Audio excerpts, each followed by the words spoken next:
दोस्तों, अस्सलाम वालेकुम वरहमतुल्लाहि वबरकातुहू। जो मैं आज आपसे शेयर करने जा रहा हूँ, तो जितने भी मैंने नीट का प्रिपरेशन में सीखा है वो चीज़ कहीं ना कहीं मैं पुट आउट कर रहा हूँ। जैसे सबसे पहले कि किस तरीके से how to study dropper in NEET for NEET, ठीक है, इस तरीके से। तो सबसे पहले देखिए आपको कैसे पढ़ना चाहिए, ये इम्पोर्टेंट है। अगर अगर हम एक ड्रॉपर हैं तो टाइम हम कैसे सबसे ज़्यादा बचा सकें, इसके रिगार्डिंग भी है कि हम कितना कम टाइम में कितना ज़्यादा आउटपुट ले सकें, ठीक है।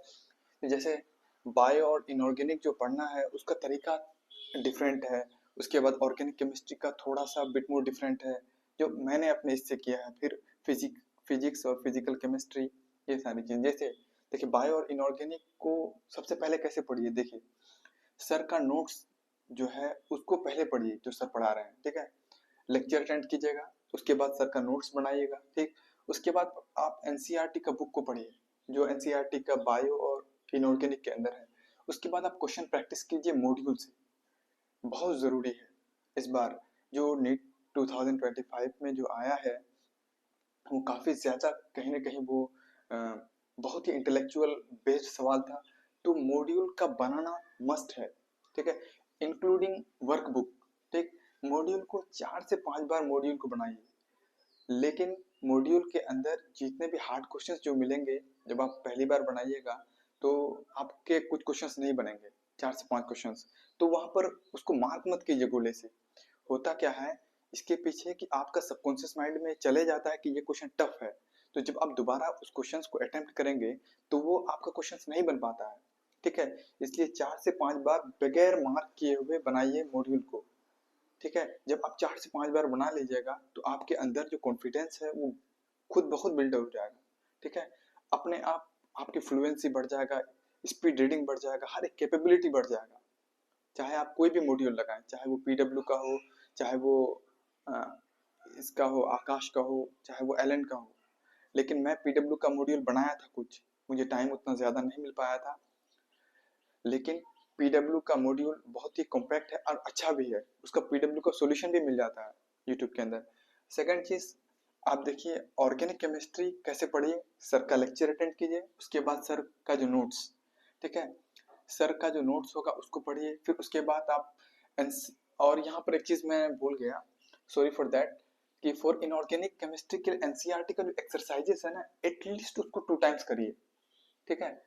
अब उसके बाद हम बात करते हैं एनसीईआरटी बुक पढ़िए, सर का नोट्स, ऑर्गेनिक केमिस्ट्री में एनसीईआरटी बुक। फिर क्वेश्चन प्रैक्टिस कीजिए किससे, फ्रॉम द एनसीईआरटी जो इन टेक्स्ट है ऑर्गेनिक केमिस्ट्री के अंदर, और एक्सरसाइजेस हैं उसको 3 to 5 टाइम्स जरूर करिए। अगर आपके पास टाइम बचता है उसके अलावा भी तो आप मॉड्यूल पे शिफ्ट हो जाइए और मॉड्यूल को 1 से 2 बार बनाइए ऑर्गेनिक केमिस्ट्री का। अब हम बात करते हैं फिजिक्स और फिजिकल केमिस्ट्री का, ठीक। पहले लेक्चर अटेंड कीजिए जो सर पढ़ाते हैं, उसके बाद आप उनका सर का नोट्स पढ़िए, फिर क्वेश्चन प्रैक्टिस कीजिए मॉड्यूल से, ठीक है, 4 से 5 बार, ठीक। उसके बाद एनसीईआरटी जो एग्जांपल्स है इन टेक्स्ट का उसको करिए जो फिजिक्स और फिजिकल केमिस्ट्री के अंदर है। अगर आपके पास टाइम बचता है, ओके, ठीक है, तो आप एक्सरसाइजेज जो है फिजिक्स और फिजिकल केमिस्ट्री का उसको 1 से 2 बार कर लीजिए, क्योंकि इस बार जो है वो फिजिक्स मैंने रिवाइज सिलेबस के अंदर जो फिजिक्स के जो एक्सरसाइजेस है वो बहुत कंडेंस फॉर्म में है, तो आसानी से आप कर सकते हैं, ठीक है। और फिजिकल केमिस्ट्री के अंदर एक स्कीपिंग मेथड का इस्तेमाल कीजिए, हर क्वेश्चन को नहीं बनाना है। अगर आप मॉड्यूल बनाइएगा फिजिकल केमिस्ट्री के अंदर तो आपको ये बनाने की ज़रूरत नहीं है बहुत ज़्यादा एक्सरसाइजेस का जो क्वेश्चंस हैं।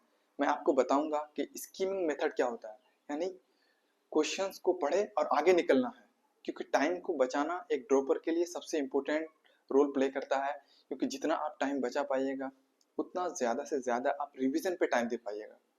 तो क्वेश्चन प्रैक्टिस एक हम ये कह सकते हैं एम्पल अमाउंट ऑफ जो क्वेश्चन प्रैक्टिस होता है वो काफ़ी ज़्यादा हेल्पफुल होता है। और इसके रिगार्डिंग ये वीडियो था, ठीक है। तो आपको जो आप मेरी तरफ से जो मैं हेल्प हो सके मैं ज़रूर करूँगा, और जो भी आपको कोई डाउट हो तो आप कमेंट में ज़रूर बता सकते हैं। Thank you for this.